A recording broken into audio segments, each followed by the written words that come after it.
안녕하십니까, 박사호입니다. 이번 방송에서는 브라질의 저널리스트로 지정학 분석가인 페페 에스코바르의 에세이를 소개해드리겠습니다. 러시아 매체 RT의 독일어판에 실린 글입니다. 제목은 서구가 팔레스타인에서 스스로 만든 함정에 빠졌다입니다. 그는 우크라이나 분쟁에서 서방의 관심을 돌릴 수 있었던 유일한 국가가 이스라엘이었지만 서아시아에서 승리가 중부 유럽에서의 승리보다 달성하기 쉬운 것으로 믿는다면 실존적 함정에 빠지는 것이라고 말했습니다. 중국을 배경으로 한 러시아와 이란의 전략적 파트너십은 서아시아에서 미국 패권을 잡기 위한 교묘한 함정을 마련하고 있는데, 이는 군사 전략가인 손자의 지혜를 연상시킨다고 그는 말했습니다. 러시아와 절대 전쟁을 해서 이길 생각을 하지 말라는 비스마르크의 지혜를 무시하는 미국 외교가의 전쟁광들은 우크라이나 프로젝트가 성공하기 힘들다고 여겨 엉뚱한 대로 방향을 돌렸습니다. 이스라엘을 가로지르는 인종 청소를 수행함으로써 팔레스타인 문제를 최종 해결한다는 것인데, 이게 애들 장난이 아니라고 페페 에스코바르는 분석했습니다. 그러나 더 그럴듯한 시나리오는 중국을 배경으로 하는 새로운 소위 악의 죽인 이란과 러시아가 미국의 헤게모니를 다시 수렁에 빠뜨리는 데 필요한 모든 것을 갖추고 있다는 것입니다. 우크라이나와 이스라엘의 영원한 전쟁이 민주주의에 대한 고상한 주장을 고수하고 미국의 국익의 필수적이라는 백악관의 희망적인 생각은 이미 미국 내 여론 속에서도 역효과를 낳았습니다.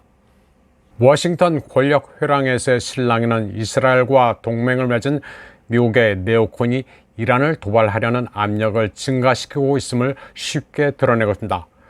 폴스 플래그 전술을 사용해서라도 테헤란을 자극해 아마겟돈을 일으킬 수 있다는 우려는 네타냐후를 이끄는 바이블적 정신병과도 들어맞는다고 페페 에스코바르는 말했습니다. 그는 또 레바논의 저항운동 헤즈볼라는 지금까지 아주 이례적인 자제력을 보여왔다면서 전면전을 원하는 이스라엘의 미끼를 물지 않았다고 말했습니다. 헤즈볼라는 팔레스타인 저항군 전체를 지지하는데 몇 년 전까지만 하더라도 하마스와 껄끄러웠지만 지금은 아닙니다. 하마스는 부분적으로 이란의 지원을 받기는 하지만 이란이 이끄는 것은 아닙니다. 하마스는 스스로 결정을 내립니다. 그런데 하마스와 헤즈볼라가 적극적으로 뭉치고 있습니다. 하마스와 그 산하의 팔레스타인 이슬람 지하드는 헤즈볼라 수장 하산 나스랄라를 레바논에서 만났습니다. 공동 목표를 가지고 지역 내 저항축이 단결하고 있습니다. 또 이보다 더 주목할 만한 것은 하마스의 모스크바 방문이었습니다. 여기에 이스라엘은 무기력한 분노를 느꼈습니다. 하마스 정치국의 모하메드 아부 마르주크는 이란 의무차관 알리 바게리를 모스크바에서 만났습니다. 그리고 이란의 알리 바게리는 러시아 의무차관 세르게이 랴프코프와 미하일 갈루신을 만났습니다. 하마스와 이란, 러시아가 같은 테이블에서 대화를 나눈 것입니다. 하마스는 수백만 팔레스타인 디아스포라뿐만 아니라 전체 아랍 세계, 나아가 모든 이슬람 국가들의 단결을 촉구했습니다. 느리지만 여기서 확실한 패턴이 나타나고 있습니다. 페페 에스코바르는 최악의 시나리오도 상정했습니다. 미국의 네오콘들이 이란을 자꾸 자극하고 있는데, 이스라엘이 테헤란을 칠 경우 이란은 이라크, 시리아에 있는 모든 미군 기지에 보복할 것이고 페르시아만에서 무슨 일이 일어날지 상상할 수도 없다고 말했습니다. 러시아 군사 분석가 안드레이 마르치아노프는 이스라엘이 이란을 공격할 경우 지중해에 있는 미 항공모함에 어떤 일이 일어날지를 분석했습니다. 또 시리아 북부에는 석유를 훔치는 미군이 최고 1,000명 이상 있는데 이들은 이란 미사일의 표적이 될 것이라고 마르치아노프는 분석했습니다. 이란의 이슬람 혁명수비대 부사령관 알리 파다비는 비장의 무기가 있다고 밝혔습니다. 이란은 군사 분야에서 아무도 모르는 기술을 가지고 있는데 미국인들은 이란이 그것을 사용한 뒤에야 그 기술을 알게 될 것이라고 말했습니다.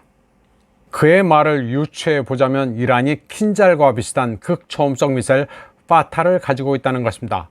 마하 15로 비행해 400초 이내에 이스라엘의 모든 목표물을 때릴 수 있는 병기가 바로 파타 극초음속 미사일입니다. 이란은 여기에다 러시아의 전자전 기술도 전달받았습니다. 러시아, 이란은 전략적으로 제휴하고 있습니다. 전 세계 석유 소비량의 최소 20%, LNG의 18%가 지나는 호르무즈 해협을 이란은 즉각 봉쇄할 수 있습니다. 페페 에스코바르는 이란의 호르무즈 해협 봉쇄는 가자 지구 해안에서 발견된 모든 천연가스 매장량을 독차지하려는 이스라엘 야욕에 대한 서사시적인 보복이 될 것이라고 말했습니다. 그리고 더 나아가 호르무즈 해협 봉쇄의 실제 목표는 골드만삭스, JP모건, 그리고 페르시아만 에너지 거래업체 분석가들이 예측한 거대 규모의 월스트리트 금융 파생 상품 구조를 붕괴시키는 것입니다. 계속 중동 상황이 에스컬레이션돼 팔레스타인의 범위를 넘어선 진영 간 총력전 시나리오가 펼쳐지면 러시아, 이란뿐 아니라 브릭스 11의 구성원이 될 아랍 세계의 주요 플레이어도 과세해 미국의 금융 시스템을 붕괴시킬 수 있습니다. 석유를 가지고 있는 이슬람 국가의 힘은 상상을 초월합니다. 석유 공급 중단으로 총 한 방 쏘지 않고 금융 시스템을 파괴할 수 있습니다. 2008년 금융위기를 해결하는데 29조 달러가 들었는데 다음에 또다시 위기가 발생하면 100조 달러의 가상화폐로도 해결될 수 없습니다. 최악의 시나리오는 쿠웨이트부터 시작해 오페크 국가가 유럽의 제재를 가하는 것입니다. 무슬림 세계가 적과 총알바지로 여겨지는 모든 국가를 제재하면 핵폭탄급 위력입니다. 모하메드 시아 알 수다니 이라크 총리는 가자 지구에서 이스라엘의 행동으로 석유 수송이 지연될 수 있다고 이미 경고한 바 있습니다. 호세인 아미르 압돌라한 이란 외무장관은 이스라엘을 지원하는 국가들에 대해 이슬람 국가들의 포괄적인 석유, 가스, 금수 조치를 촉구했습니다. 이게 실제로 실행되면 네타냐후와 동맹을 맺고 이란을 공격하겠다고 위협하고 있는 미국의 크리스천 시오니스트도 패배시킬 수 있습니다. 중동 사태가 발생하는 동안 러시아, 중국의 전략적 파트너십도 중요합니다. 이 두 나라의 공식 입장은 팔레스타인과 이스라엘 그 어느 편도 들지 않고 인도주의에 입각한 휴전 촉구, 두 국가 해결책과 이스라엘의 국제법 준수입니다. 그러나 유엔에서 러시아, 중국의 계획은 미국 헤게모니의 방해를 받아왔습니다. 페페 에스코바르는 지금까지 워싱턴은 이스라엘의 가자지구 지상 침공 승인을 보류하는데 그 이유는 시리아로 전쟁을 확장할 시간을 벌기 위해서라고 분석했습니다. 러시아는 여기에 아주 기민하게 대응하고 있습니다. 다마스쿠스와 알레포의 민간 공항에 대한 이스라엘의 반복적인 공격 이후 모스크바는 즉시 시리아의 흐메이민 공군 기지를 대체 기지로 제안했습니다. 이스라엘의 네타냐후는 절대 러시아군이 주둔하고 있는 흐메이민 공군 기지는 건드리지 못합니다. 자살 행위이기 때문입니다.